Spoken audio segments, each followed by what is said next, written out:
Hello, everyone. I am Claudio Murgan, the host of the Spiritual Inspire podcast, and my guest today is Susan Raven. Susan is a singer, songwriter, author, and speaker. She's also a longtime student of anthroposophy and an experienced workshop facilitator. She has worked with the exercises prescribed by Rudolf Steiner for seeing into the supersensible realms and has trained with Dorian Schmidt, director of the Biodynamic Research Institute, in methods of supersensible perception. Susan has spent the last 16 years living in the remote hills of mid Wales, deepening her understanding of the elemental kingdom and gradually developing the faculty for perceiving this formative world and its inhabitants.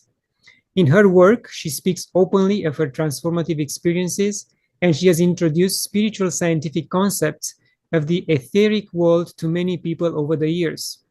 She's also the author of the book Nature Spirits, The Remembrance, a guide to the elemental kingdom. Susan, thank you very much for joining me today. You're welcome. Greetings from Wales. Thank you. I mean, I read your book and I was quite enchanted.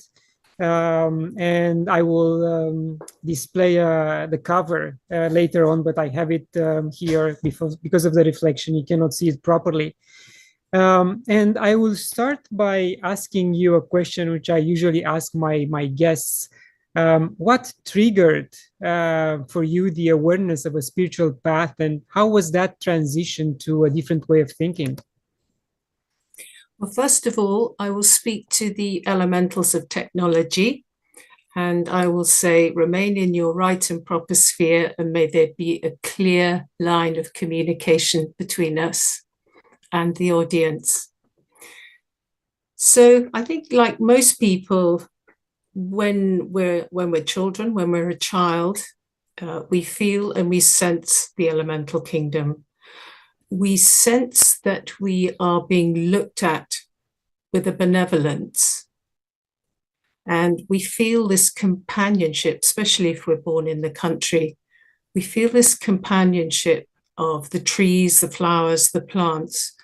And then, of course, we go into our teens and that just fades away for most of us. So going through my teens and my 20s, like a lot of us, we spend our time making splendid mistakes, learning great things by doing stupid things. And then in my 30s, I had a crisis moment, which of course then led me to anthroposophy. And the minute I began to read Rudolf Steiner's work, it was very profound. And I was led to his work with the nature spirits. And I knew the minute I read his lectures called Man a Symphony, I knew that this was a path that I had to follow. And I was living in London at the time. And then at one point, I decided I could not live in the city anymore. And I had this very, very profound moment. It was, I cannot live here anymore. I must move. And within 24 hours, I was given the opportunity to move to Wales. It's very similar to your interview you did with Frederick Lehrman when he saw this wonderful painting that took him to the mountain of Rainier. Yes. And from that mountain, he then received a teaching from the genus loci of the area. And it was very, very similar for me.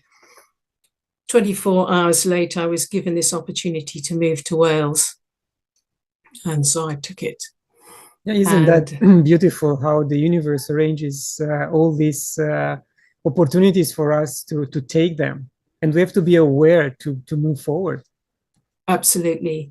And it's usually crisis that really pushes us, a really profound crisis.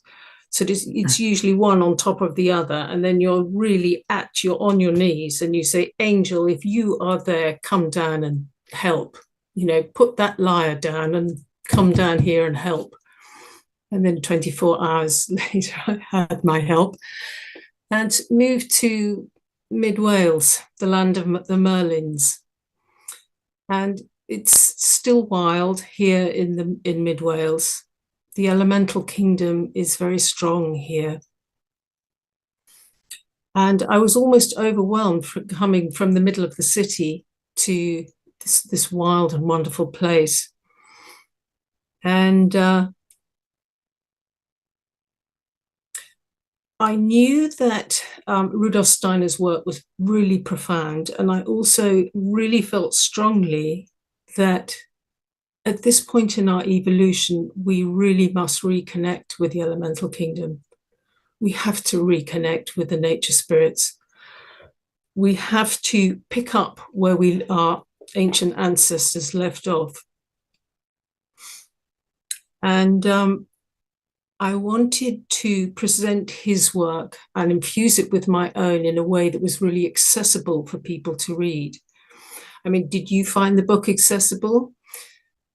Yes, very accessible, and yeah, easy to read. No issues, no hard questions. It's very fluent, which is amazing. Yes, it's fluent because the elementals, the whole time I was asking them, how can I present you? How can I create a picture of you that can be accessible to people? Because we're at a point where you could say that nearly every crisis that we're in at the moment as a human race can be traced back to our separation from nature. And it is so important now to reconnect with these beings. So my sort of first question to them was, who are you? And what are you? How do I describe you? And I'll just take a quotation from the book, which is, what is an elemental? And this was the first question. And this came through me over, a period of about a week.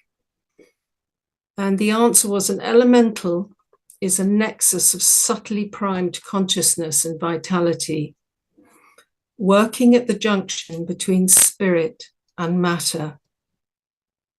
It is a constituent part of an ever-evolving, life-giving expression of divine creation, working on the front line of physical formation.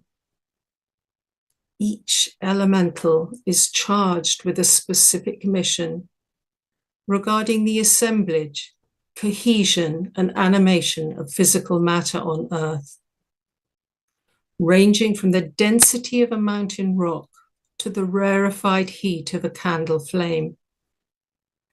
They are created and programmed by a sublime hierarchy of advanced consciousness, who over aeons of time developed their life spirit to a point where they can create life itself and give it away.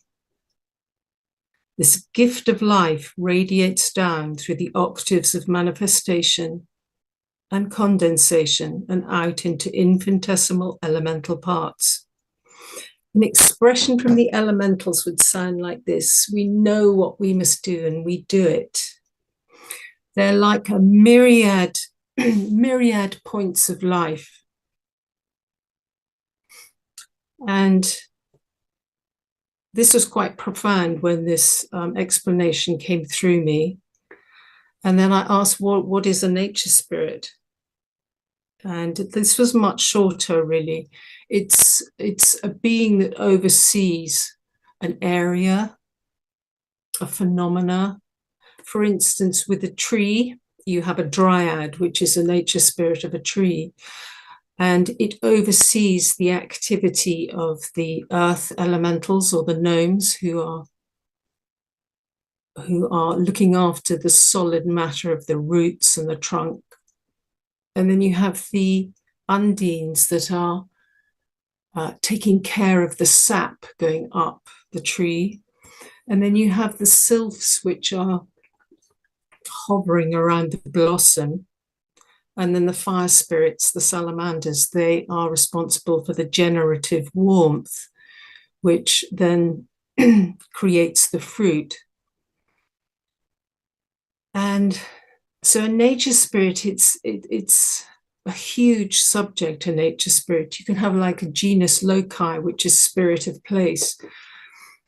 I've recently moved to a new area further west into Wales. And the first task was to introduce myself to the genus loci of the area. Hello, I am a representative of the human kingdom, and my name is Susan, and I've come here to serve. What can I do for you? And it was a very, very still, hot day. We had a heat wave last August, and an exquisite breeze just came off the lake, and it was such a wonderful greeting, an embrace, beautiful embrace. And for instance, I now am being shown what my task is in this new place. I live in this valley, which has many, many lead mines.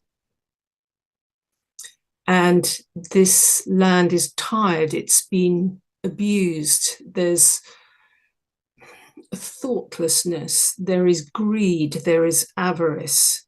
There is sorrow in the very rocks of part of this valley. And lead has been mined in this area since the Roman times, but especially during the Victorian times. And young children were sent down the mines. And so there is this sorrow. And of course, working with lead, there is mental health issues afterwards. So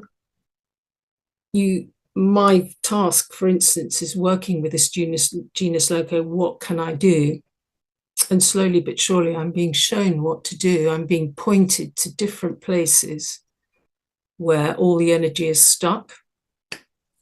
In previous times, the genus loci has sent me to a stream that has been blocked up with dead lambs, or it has pointed me to a place where a car has been dumped in a stream. So I'm given a task, and my particular task at this moment is doing what I can with these lead mines, and that's working with the gnomes and the spirits of metal and rock. With this thoughtlessness, these mines have been left open. There's this flapping openness. There's been no closure. There's been no gratitude. There's no thank you for these great gifts that you have given us. So that's been my task with friends, is to bring closure and to give thanks for the gifts from the mines.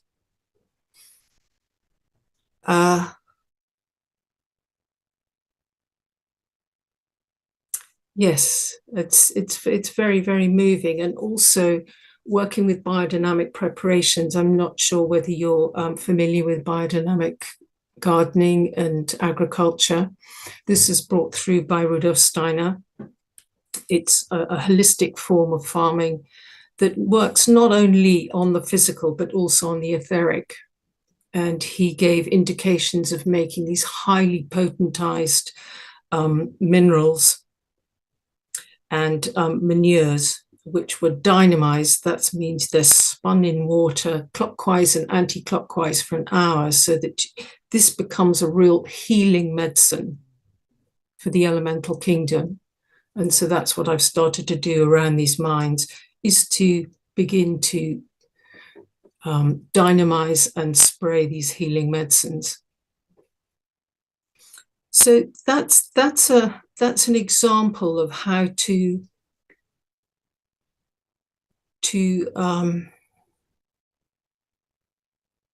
to introduce yourself to the community of nature spirits in your area is how can I serve?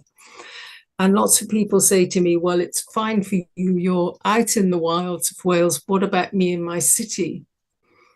But there's elementals everywhere. There's elementals and nature spirits holding up ancient buildings and new buildings.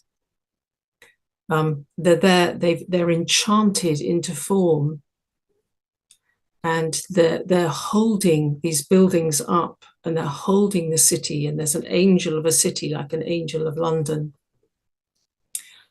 And you can go to parks or areas of congregation and take a feather, a stone, a leaf, and create a shrine in your flat or on your balcony, and connect in with the genus loci or the angel of your city through these phenomena. And then after a while, you can then return them to the land. But this is a way of introducing yourself and working with the nature spirits of whatever area you're in. Yes, beautiful work you've been assigned to. And in fact, I did apply this type of thankfulness when we moved to Panama. It was a new land for us, and for a short while we lived there. And then I wanted to ask for permission to step on that land, and gave gratitude for the land embracing us, because we're newcomers. We didn't know anything about the spirit of the land. So I did the same when I stepped into the rainforest, and I did the same when I walked on the top of the volcano. I left an offering and and to provide thanks for allowing us to get thus far on the mountain, on the volcano. And going to one of your points when you mentioned that we are disconnected from nature, I think our perception is that nature, or the elements of nature, are disconnected from themselves as well. So we don't see necessarily a connection between the mountain and the river, or the mountain and the forest. We still think they are separate entities, and that deepens the abyss between us and nature, and between us and ourselves, pretty much, because we are supposed to be nature. It's in our side of ourselves. So that will lead me into what I wanted to read, lyrics from your song Behind Your Eyes, which is included in the Glittering Cities. I found you on your knees. You are praying for release from the city. I feel your pity, and it comes as no surprise. I can see it in your eyes that you are waiting, you are praying. Your journey is long, but you will be strong in the world behind your eyes. So I think most of us are trapped into the city without knowing how to get out, and without understanding that it is a journey behind the closed eyes. And that was beautiful. I mean, it was just unbelievable, moving for me to listen to your song. It's a long time since I've sung that song. I've had so many new songs since I've written that song. So it's great to be taken back to that song. And that was written on really at that point, just as I was about to leave London. And I love London. I mean, I think it's a tremendous city. It's an incredible city. And I met amazing people from all over the world, which I wouldn't do in the uplands of Wales. But it was a great time for my the musical branch of my career. But going back to the oneness and the separation, it's so deep. There's a deep and profound trauma that's under everything, under all our discontent, and that is this separation, because everything in nature is in telepathic communication with everything else. Everything is in this sea of attentiveness. Everything is attentive to everything else, apart from us, of course. everything knows what's going on except us. And in a way, it was our karma really to separate away from the group soul and this almost dreamlike clairvoyance we had in the ancient times. In a way, we had to separate to learn to be individuals and to develop the intellect. But it's now gone too far, and the intellect really now needs to be shot through with this shimmer of reverence and the heart forces, speaking and thinking with the heart, the thoughts that come from the heart, and also to really develop feeling. So of course, clever and bright thinking is so reverenced, but now we really have to develop our feeling capacities. And learning about the elemental kingdom is a great way of understanding this concept of oneness, because we have a body elemental. We are made up of elementals. We are, so much of us is water, the undines, and the breath that comes into our lungs. And the larynx is very much overseen by the air spirits as we form sound, whether it's through song or words. And if we think about our aura, so very few of us think about our aura or work with our aura. Obviously, those who are doing Tai Chi and Qigong and exercises like that.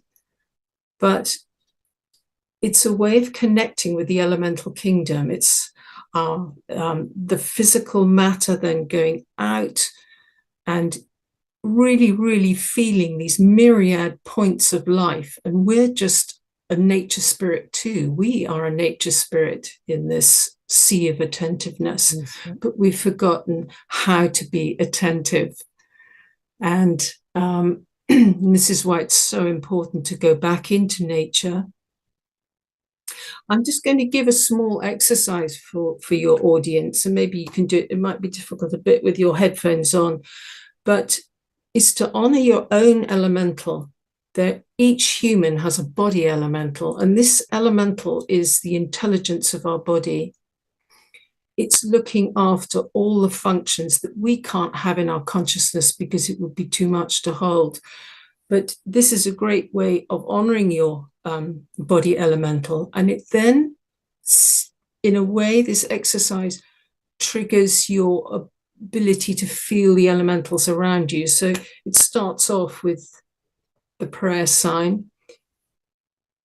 You put your fingers right in the nape of your neck, and slowly but surely come down, touching your nose and your face.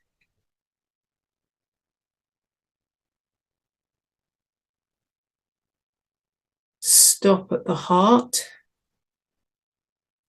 Press the hands down and feel yourself that direction going down into the earth.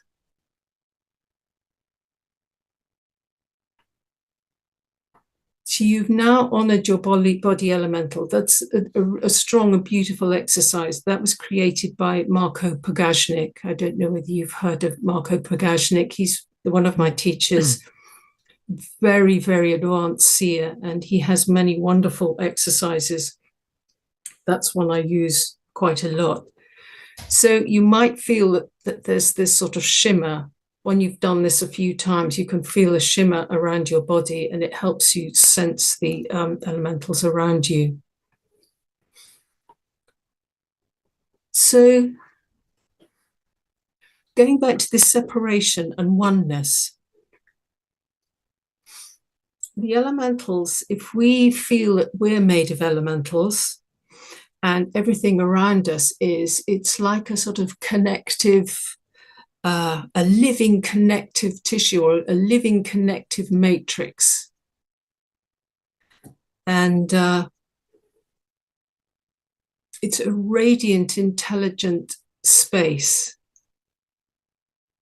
And it's almost like speaking to yourself and saying, may I go back to a child? May I be childlike again, to feel this companionship with the flowers, this companionship with the trees, and feel this being watched with a benevolent attitude. And if we acknowledge the divinity in ourselves, we then begin to see the divinity in everything else. One of the strongest messages I've had from the elementals over the years is what brings sorrow and almost aversion from them is negative self-talk, the inner bully, the self-sabotage. It creates a cloud and a cloud around us. And I don't see them all the time. I mean, my teacher, Dorian Schmidt, he has to turn it off. I mean, he can drive his car and see the fire spirits coming out of the engine.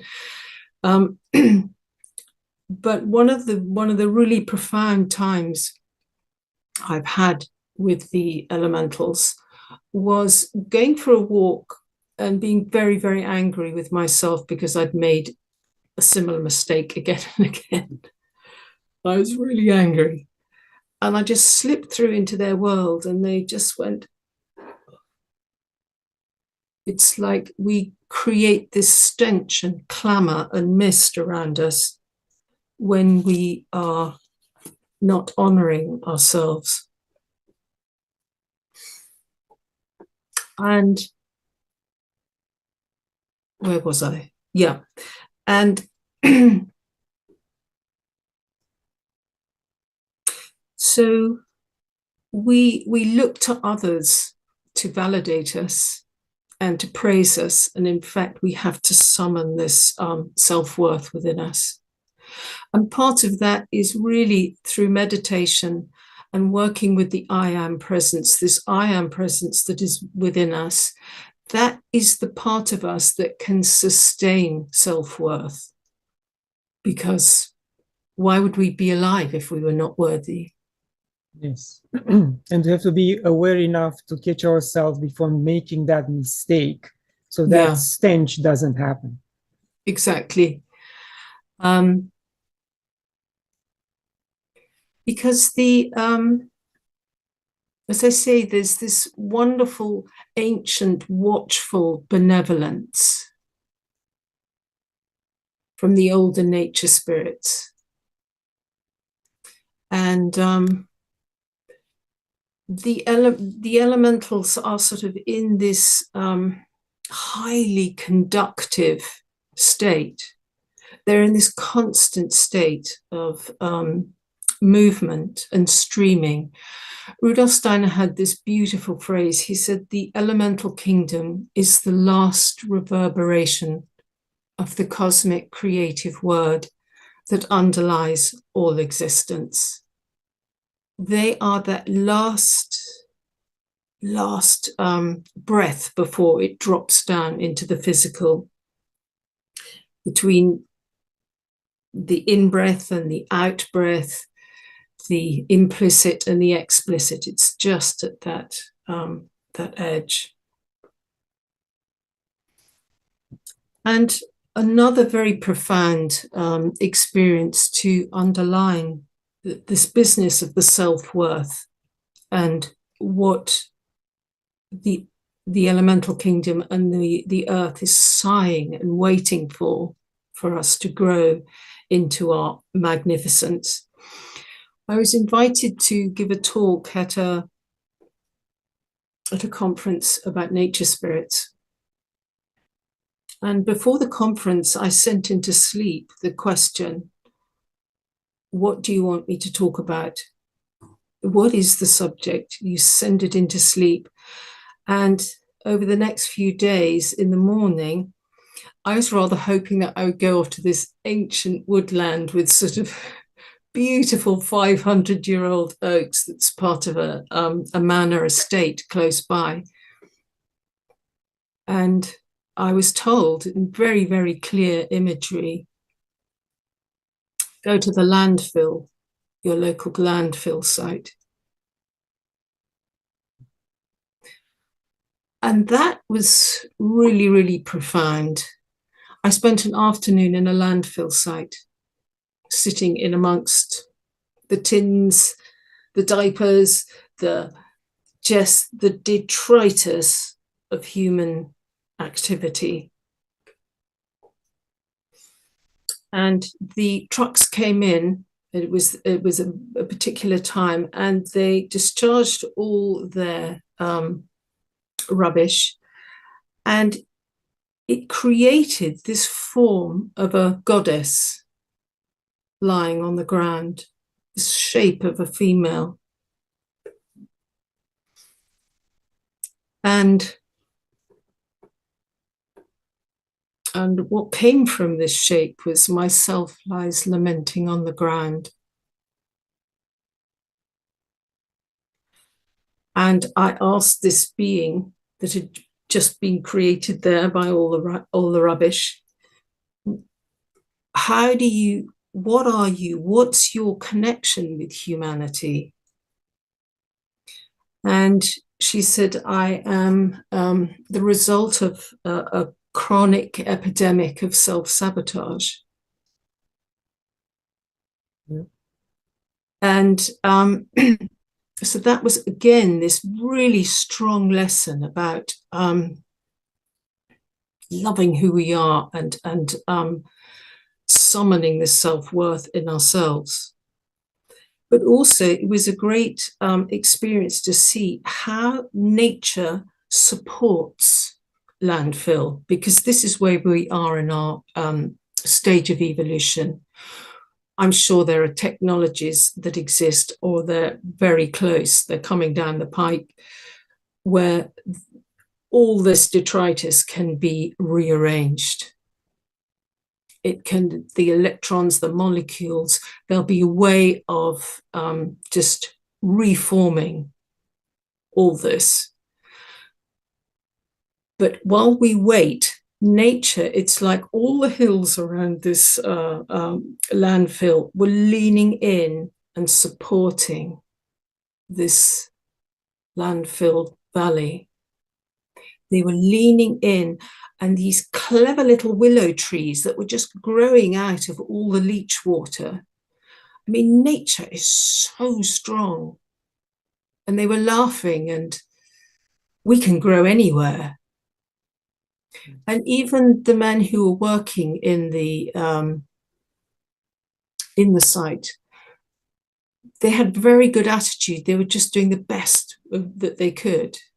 There was a young guy with a forklift truck that was just spinning all this strawberry netting brilliantly into the tightest, most compact way he could before putting it into the landfill. So very, very interesting experience with the being of this sort of, what I was really quite astonished that I had to go to this place, but I came away with hope.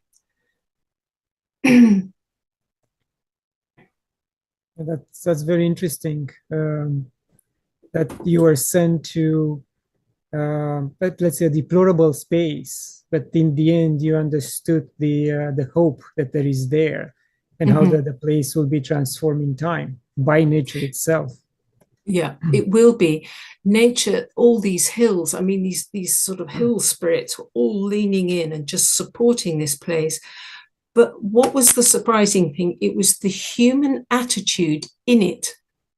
If these boys and the guys that ran this place were laughing and joking and doing the best they could, and that has such powerful substance. The human being doing the best they can with what they have. And that was the thing that really opened my heart, that you know, they could be in sorrow, they could be in depression, they could hate the place, but they were just doing the best. So shall I go through the different elements and the different Yes, please. Yes, I was getting there. Perfect. Yeah, okay.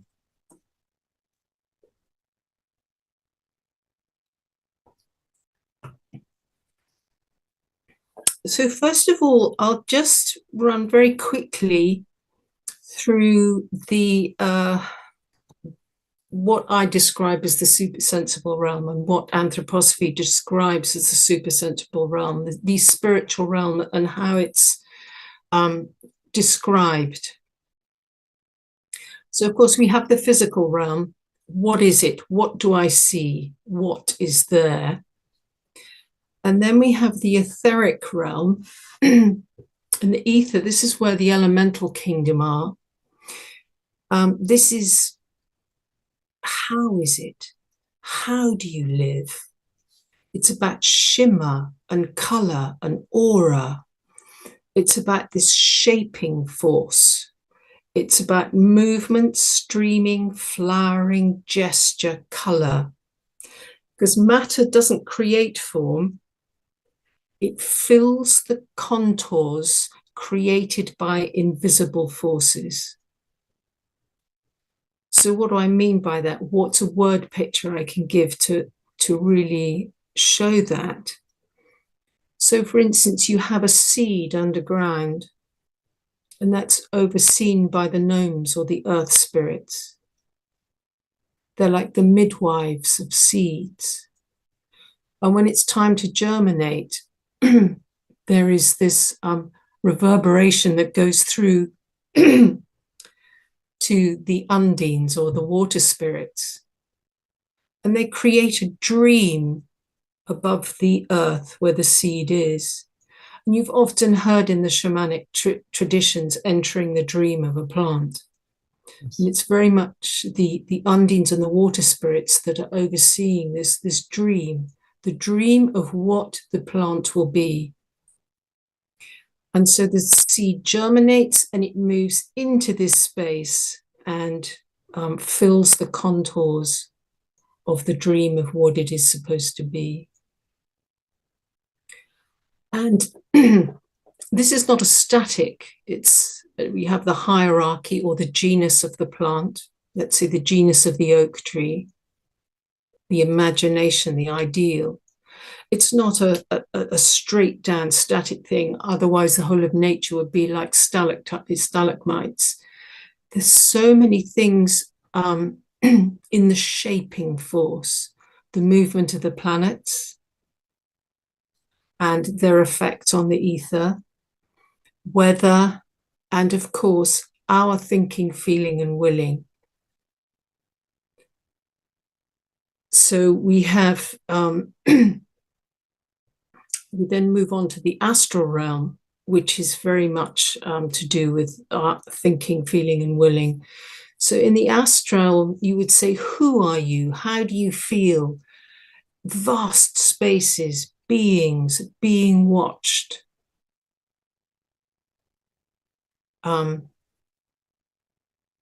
This is the realm of the higher nature spirits, the angelic forces. And then you move up to the highest, which is the I am, the ideal, the great imagination of Earth's phenomena. And all the plants and all the elementals are they're listening to something. They're like satellite dishes. They are listening. They're listening to this song of creation and what is being sung, what words are being sung in this song of creation. And of course, we have the sphere of God-made truth, and we have the sphere of man-made illness.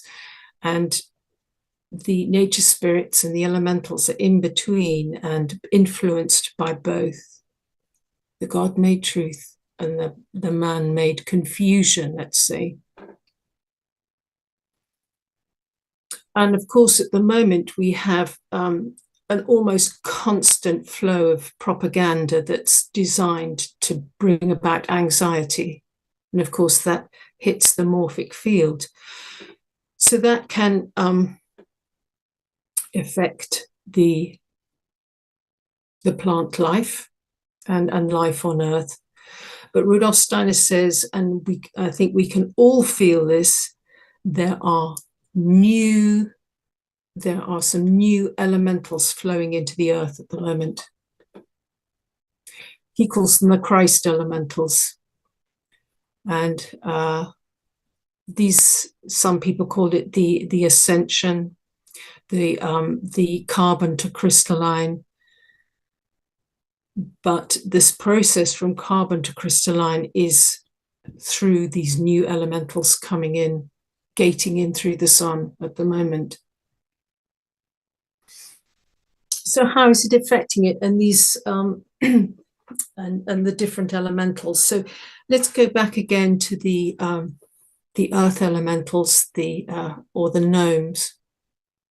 Sometimes I wish we had new names because, we have the sort of romantic Victorian idea of the gnomes, and you go to the garden centre and these. Yeah, indeed. But it just shows that they're not going to go away. And if they're going to be in a plastic gnome in a garden centre, that's where they'll be in our consciousness or in our culture.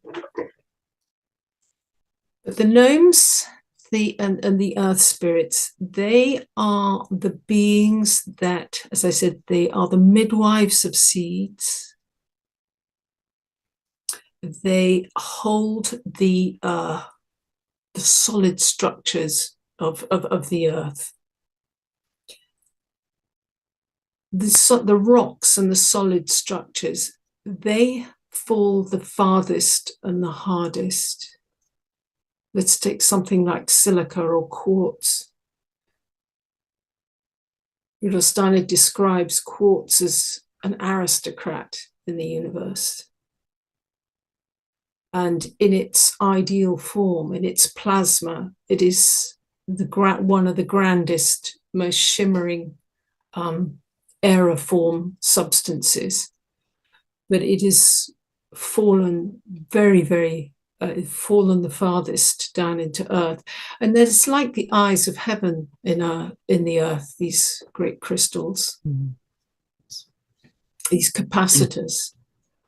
And the gnomes are there receiving the starry script, the movement of the planets, and it trickles down through the plant, and they hold this in the earth. They're also the intelligence of the earth. Their substance, they're actually made of intelligence. And that's why we see in many of the children's books that they have large heads. There's great truth in the cartoons and the fairy tales. So they are the intelligence of the earth. That's their substance. And I then described how they pass on, they message the undines. And the undines are all about the dream of the plant. They're about dreaming. They're about emotion. And that's why we have these, when we are very emotional, we produce water, we have tears. So these beings, these water spirits, are very, very much about emotion and dreaming. And they work with the sylphs, which are the air spirits. And the working between the water spirits, water elementals, and the air elementals is this incredible chemistry, the photosynthesis of light and water in the leaf. And they're holding the wisdom of the original idea of the plant, and they are holding it in place. And then we come to the fire spirits, which are about generative warmth.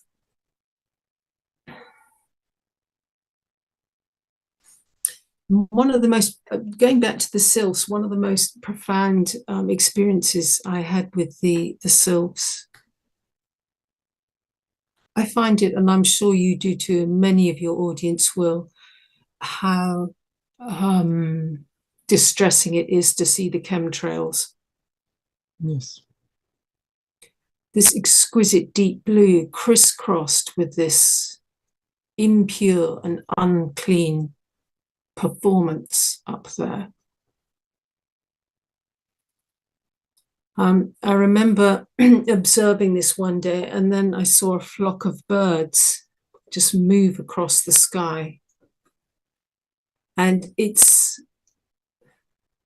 the sylphs that were captured in the components of the chemtrails were released and freed by the birds, because the birds just flew through the air and spun the air back into its correct sphere.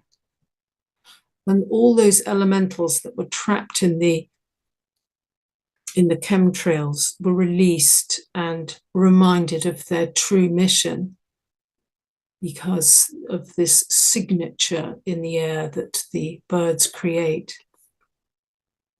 Yeah, and the chemtrails affect all the elements in the end, because they will fall on the earth and they will affect everyone. That's the sad part. And I think this is information which should be taught in school, and kids should understand these elements and should be spending more time in nature, and take the quiet time to get the feedback from nature. But this is not something I think that will happen anytime soon, because the school system is totally unbalanced. They are looking at other type of values, if we can call values what they have in mind. And I think we need a societal reset at one point from somewhere, in order to go back into what's normal for us and the connection with nature. Yes, I mean, the Waldorf schools, the Steiner schools, there was one workshop participant, a lady who came to one of my workshops, and she works in the kindergarten. And she has this earthenware pot by the door, so that when they have break time, they take a handful of porridge and give it to the gnomes under the trees, just keeping it alive. And a lot of the Waldorf school, they do teach, I think, in a kindergarten about the nature spirits, and then later on in the higher school about the etheric, the astral, and the invisible realms. And I do find that a lot of the children that come through Waldorf school, they really know who they are. They're not shy of who they are, and they really look you right in the eye, and they're happy to debate. That's one thing that has disappeared from our world, is proper debate. Exactly. Yeah. Being afraid of repercussions and backlash and all that things, because we cannot express an opinion in a normal, common sense, civilized way, because what we expect is a rash answer, not a well thought answer. That's the problem. And I think you can see that at every single level of society, unfortunately. And one of the really key things, I think, to keep alive in a child is how to look at things. The way of looking at the moment, it's to weigh, to measure, to quantify, to put into a spreadsheet, to beings are turned into commodities and they lose their beingness. Nature is resource, and we really need to teach children and ourselves a new way of looking. And a great exercise to do even when you're driving in the car or when you're walking is to look in a different way, because we don't really know the true power of the human gaze. It has great substance, the gaze. It's like a fingertip touching at the end of this gaze. And if we begin to gaze at things with a softness, like touching the baby's head, this softness, I see you, apple tree, I see you, daffodil, with this caress almost. And it's then sending out this thread of attentiveness from the heart, not just the eyes. You're touching with the heart. You send out this thread of attentiveness and touch the other and allow the other to speak to you through this shimmering thread, really. Yes. So the new way of looking with not only the eyes, the soft eyes, but also with the heart. And, we metabolize what we see. And our body elemental, if we see lots of aggressive and violent films, or when you're in a really crowded airport, your body elemental is like, how do I metabolize this? How do I protect my human being from metabolizing this? So that's another thing. It's great for your body elemental, and your body is to this opening of the heart and becoming attentive in the sea of attentiveness. And there's special activity on borders, the borders between a field and a wood, the sea and the land. These are places where the elementals and nature spirits are really active, or between rocks and a stream. Those are really highly charged, especially the waterfalls. And through our looking, it's what can I take from you, but what can I give? Yes. Mm.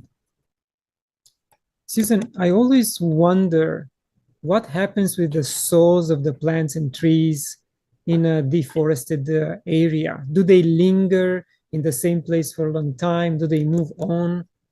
Do you know? Well, we have the sort of monoculture of the fir trees, like many places. And when they're felled, it is devastating. However, this cash crop of trees has been going on for many years.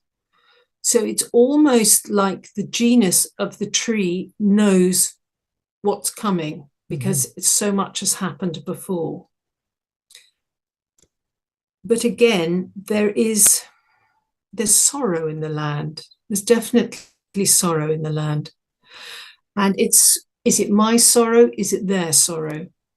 We have to be careful not to project our human ideas. And with something like that, you have to really unknow something and clear your bias. When you go into a chopped forest or a hill that's just been denuded of some fir trees for a cash crop,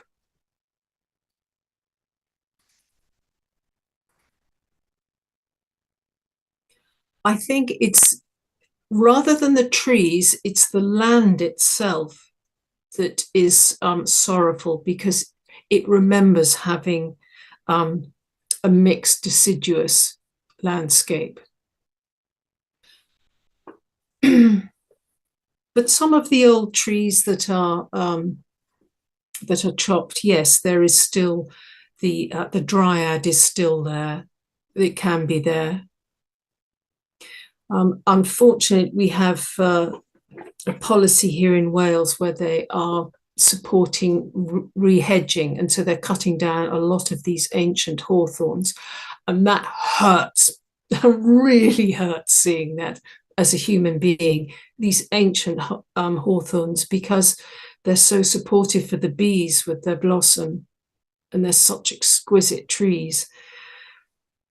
But I remember connecting with an old hawthorn, and she said, "I'll grow again. My roots are strong. I will grow again. Cut and come again."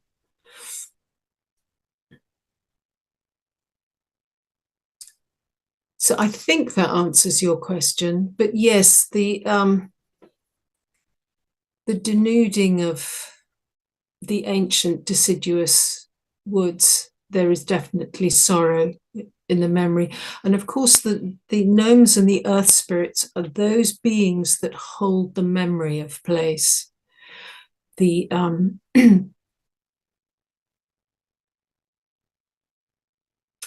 and there's great memory in these huge rocks, because we're quite high up here. There's these ancient rocks, and they're so good for, as I said, the earth spirits, the gnomes are known, their substance is intelligence. So when you place your head and your forehead against a really ancient rock, it's like a fomentation. It's like, I will take away your confused thinking. And often their question to me would be, enter my time, my sense of time. And you go into their sense of time, which just, it's such a vast, vast landscape of time.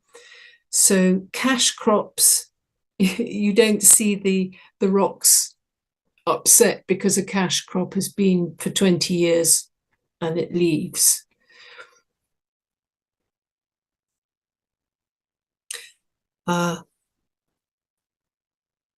And also, that's a very good question to be asking the elementals or the trees. Is, may I enter your time? Please let me know and feel your time, because that can be incredibly healing.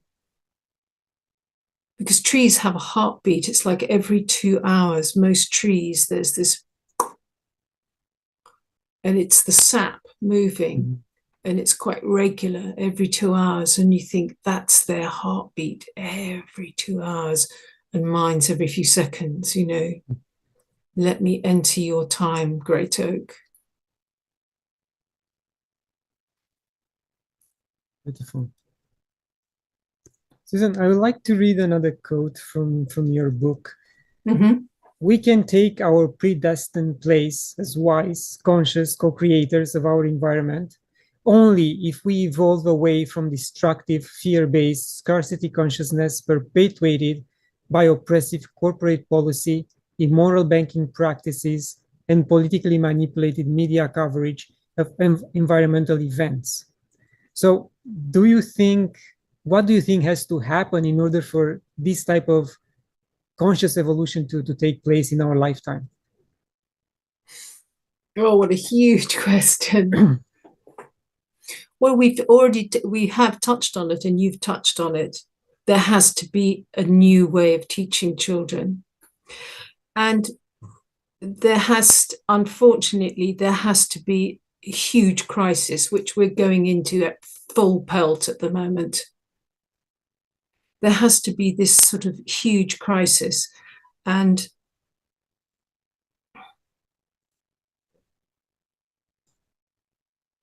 I think in a lot of the legends, a lot of the seers, a lot of the philosophers talk about this splitting of humanity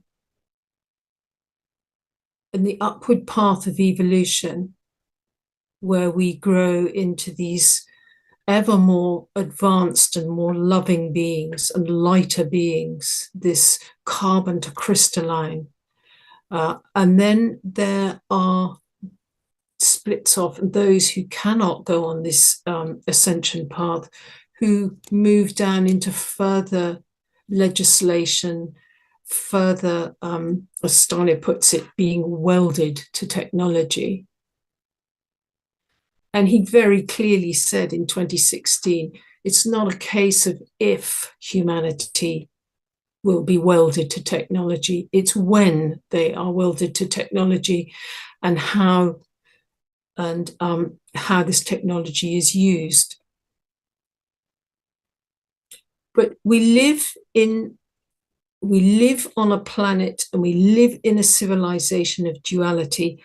As heavy and as dark as it gets one end, it has to be the equal opposite on the other side. And there is a huge awakening at the moment. And there is a new light and new elementals and a new awakening that is coming in at the moment.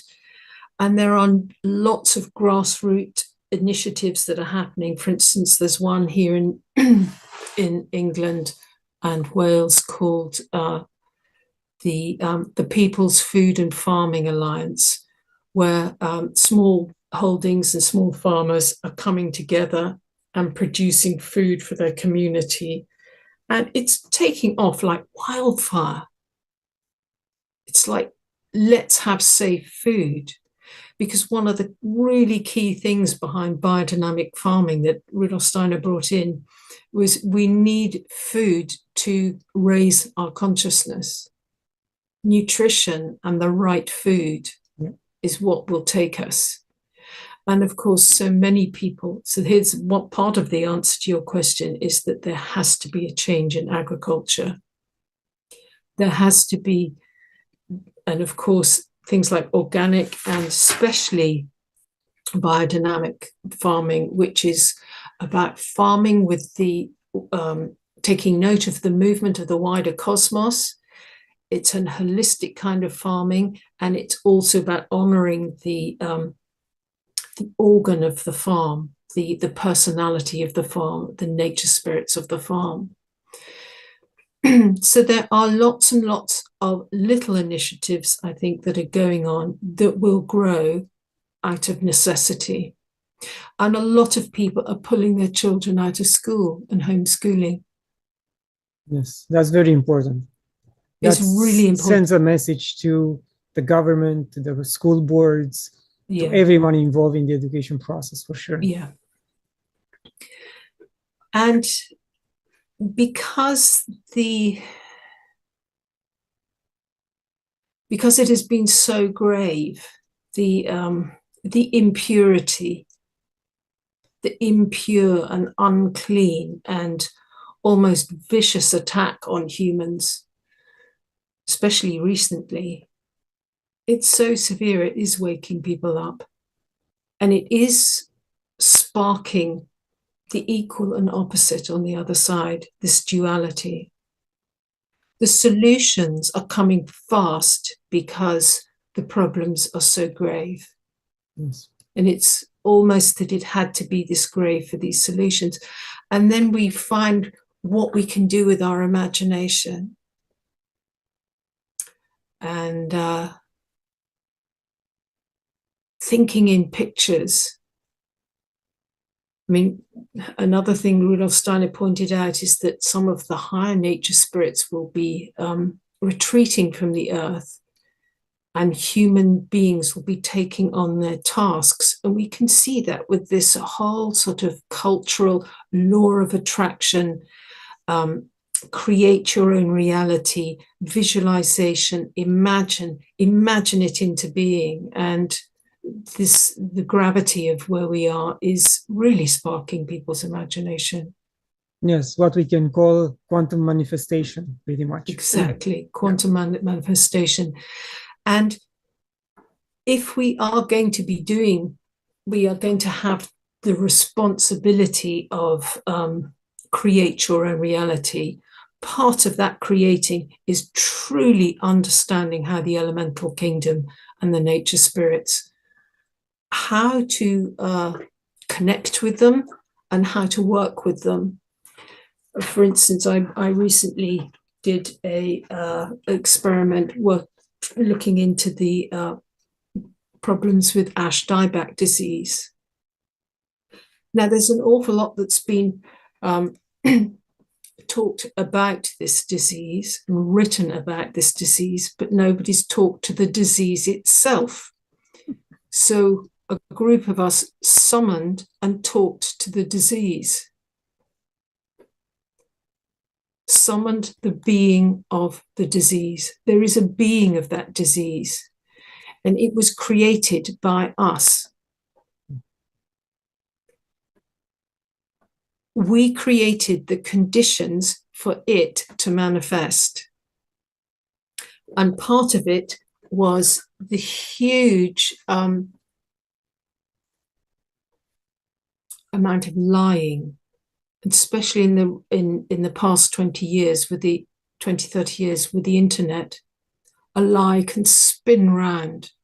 You can spin round the world in seconds, and huge thought forms of untruth, impure and unclean information, tremendous lies. And they sit in the morphic field of the earth. And so if you have a confluence of something like a density of lies, and with this particular disease, a huge amount of wet weather with full moons, i.e. so that the water element is amplified. Also the position of Saturn in its 30-year rotation. All these things came as into confluence and sort of kicked off this disease in a very severe way here in Britain. But we need to learn a vocabulary, and it's a vocabulary of symbol, feeling, sensing, color, and using the whole body as an instrument of diagnosis to really go into the problems that we have, because every problem we have is a being. We have to see things in the language of beings. We just started looking into TB, the animal TB. And a lot of that is to do with profound sorrow. Mm-hmm. and the way the animals are being kept, and the way the animals are being treated. So TB, the being of TB, it's neither evil or good. It's you've created the conditions in the astral, spiritual realms for me to manifest here in the physical. And but then, of course, you can get some of the answers of why a disease is created, but how do you change the social and economic conditions to ensure that that space for that disease is closed up? And that was the question you posed to me. So we're working on it. We're working on it. So if a tree is affected by a disease, can we undo that disease, or there is nothing else that can be done? Well, there are certain things we've done. For instance, with the ash dieback, as I said, that was an excess of water. The pathogen moved out of its right and proper sphere in the earth, and it came up into a sphere where it should not be. So you can use things like biodynamic preparations like equisetum, which is full of silica. Mm-hmm. So that helps to put light in. You can slow the disease, but it's a very severe disease. And it's also a lot to do with the chemtrails as well. We were, this group of us were asking, why are you here? And all sorts of reasons why so many diseases are manifesting on Earth. And it's because the pure wisdom in light is being distorted by this aluminium and barium in the sky. So the true God-made impulse is being distorted, the wisdom and light. But,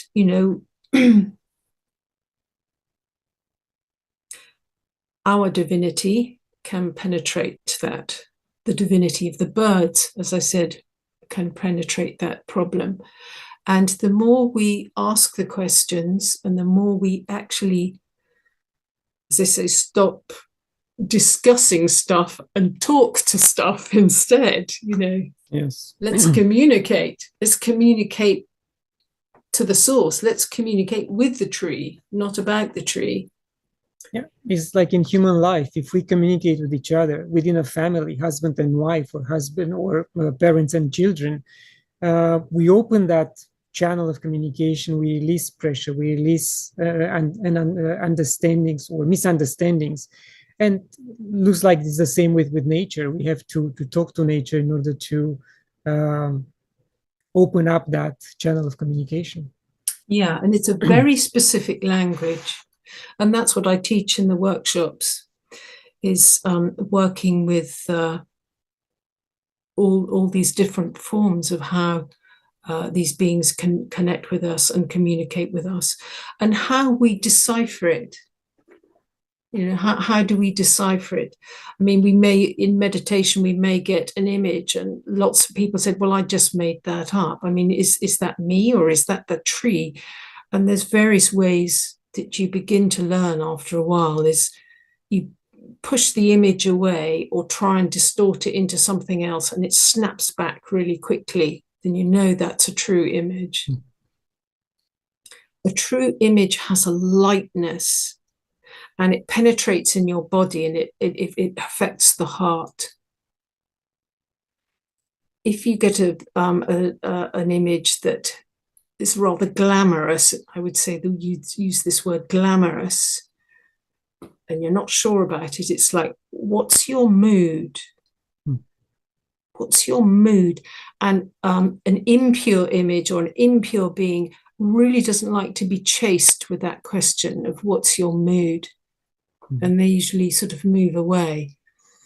And also a true image or a true answer to a question has a giving quality. You feel full, but one that is from an overactive or feverish imagination takes energy away from you. So you begin to sort of sense it. As I said, you're using your whole body as this instrument of diagnosis. I have a list for your audience of some of the protocol for connecting with the elementals. Shall I go through some of those? Yes, with please. you? So really, with the first thing is declaring who you are to nature and the nature beings. And you have to say to yourself,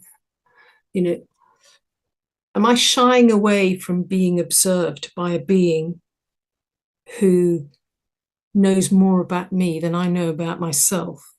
Because that's what happens. They can read your entire soul. You can hide nothing from them. So are you prepared? That's one question. Am I shying away from a remembrance that is so deep it will hurt my heart? Am I shying away from the responsibility that this interaction will bring? And that's the main one, because once you begin to connect with these beings, you then realize your responsibility and you can't really unknow it. So you declare, I'm willing to be observed, I'm willing to feel the remembrance, and I'm willing to sense the responsibility and in time take on the responsibility. So you declare that. So you approach the phenomena, you greet, you ask permission. It's like, may I look at you? It's sort of good manners. May I look at you? and prepare yourself for their bandwidth. And we covered that by, may I enter your time, your bandwidth.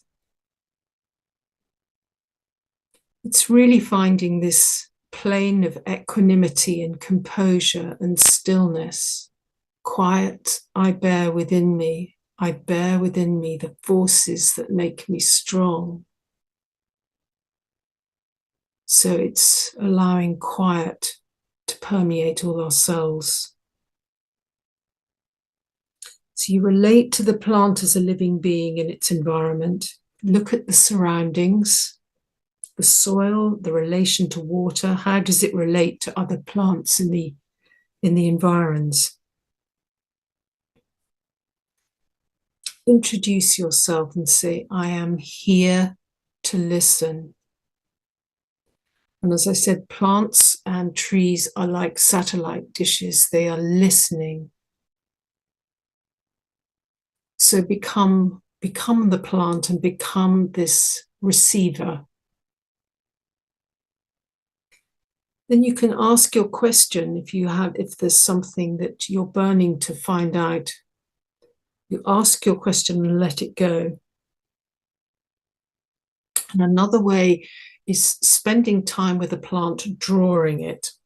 Now, I find this really funny because when I begin to draw a plant, you can just feel it. It just loves being drawn because your eyes are sort of giving it this caress and this touch the whole time.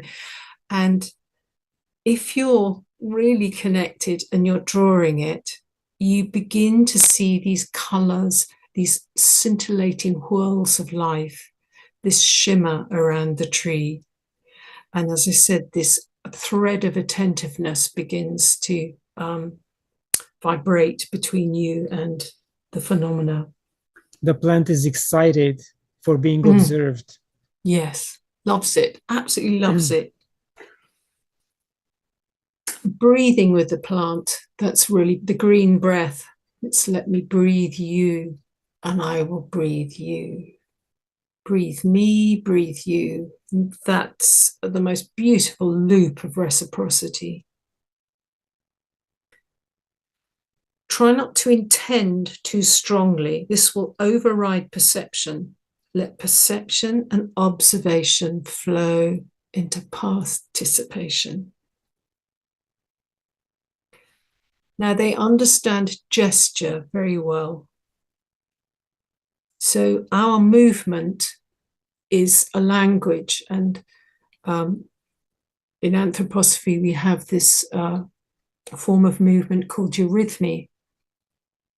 And there is a particular set of movements that the plants, especially the trees, love. And I'm just going to show it to you quite briefly. You do this, just like a hug.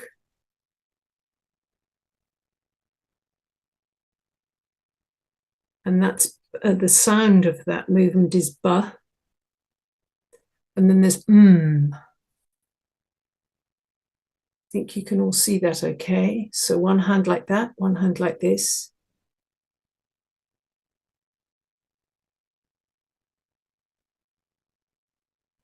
Just moving this substance between each other, this joyful substance.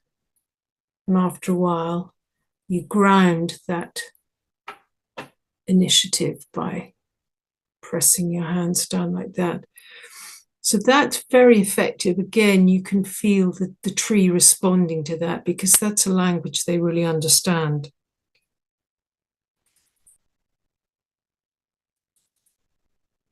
Become the other, you and the plant dissolve. Yeah, it's like when the shamans become one with the condor or the eagle or the black panther, and they run together. Yes, you dissolve into the other. I mean, it's a wonderful thing to do with a lake, to dissolve into the lake. It is important before you do this is just really to connect with the I, connect with your I am. So you don't let your consciousness go beyond the point where you can protect it or look after it, basically. There does need to be, and you can acknowledge before doing any of this work. There's a lovely mantra by Steiner.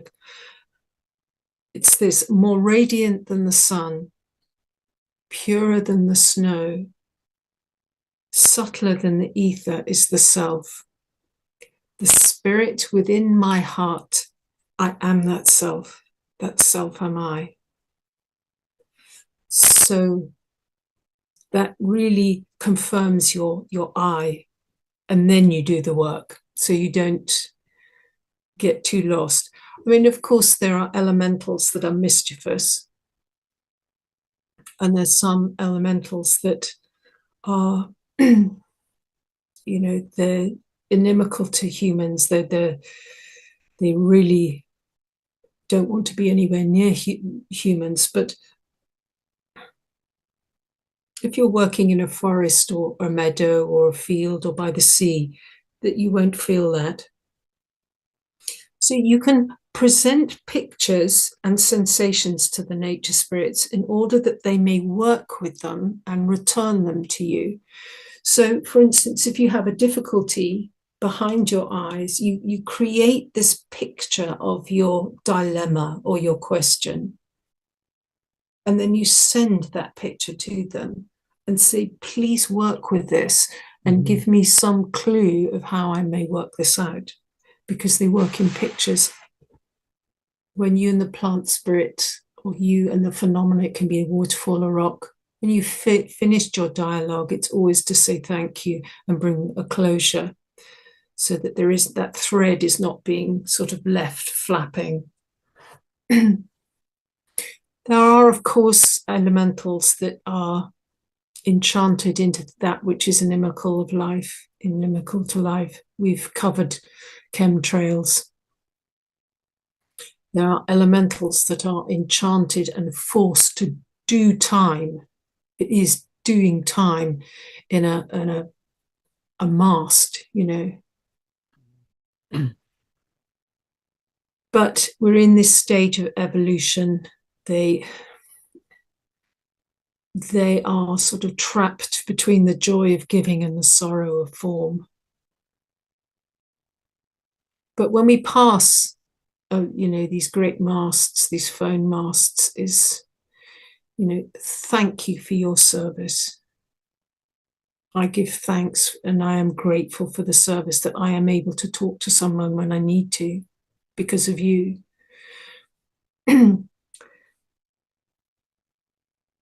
It's because they have been sidelined and cordoned off from our culture. They've been left in limbo, that they're kind of losing their beingness. But if we acknowledge them, their beingness is flowers. A beautiful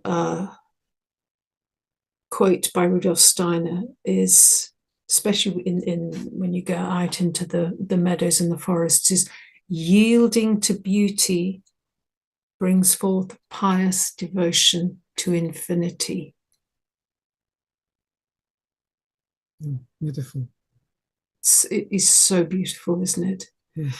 And when we yield ourselves to the beauty, and you're almost yielding, even when you go past the phone mast, you're yielding yourself in gratitude for what they're doing for us. And with his incredible seership and his scientific training, he was able to speak with such precision about how these beings worked in the supersensible realms. And he said, when we, after this yielding, when we yield to beauty, we free them from their enchantment so that there's much more of a flow. And that's something that everyone can do every day. And we've covered that with the way of looking and this meditative yielding. Interesting. Very interesting. Susan, this it's been an amazing conversation. We're approaching the end of the interview. Any final thoughts?